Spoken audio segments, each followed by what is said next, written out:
Want to study in Germany? Then Excella is the best option. Admissions with scholarships available. Call 9881 96666. ఆంధ్రప్రదేశ్లో రెండు పార్టీల మద్దతు మీకుంది. So next అక్కడ future politics ఎలా ఉంటాయి, పర్టికులర్గా బీజేపీకి సంబంధించి? 14 పార్టీలు 19 పార్టీలు వద్దంటే 14 పార్టీలు మోడీ గారు తీసుకున్న నిర్ణయమే కరెక్ట్, మోడీ గారే ఓపెన్ చేయమని చెప్పి ఎన్డీఏ భాగస్వామ్య పక్షాలన్నీ చెప్పినాయి.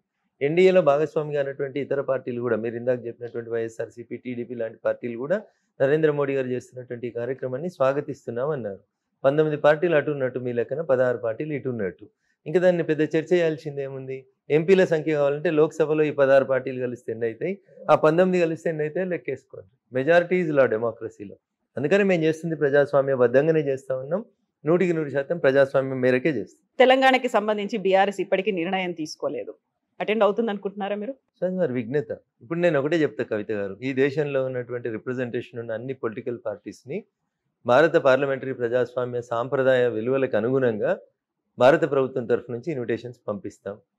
ఎవరు వస్తారు ఎవరు రారు అనేది ఆ పార్టీ విఘ్నత.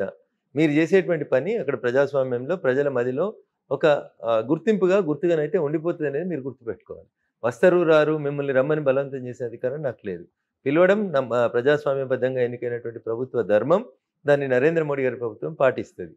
వస్తే మీరు అదృష్టవంతులు, రాకపోతే మీరు దురదృష్టవంతులు.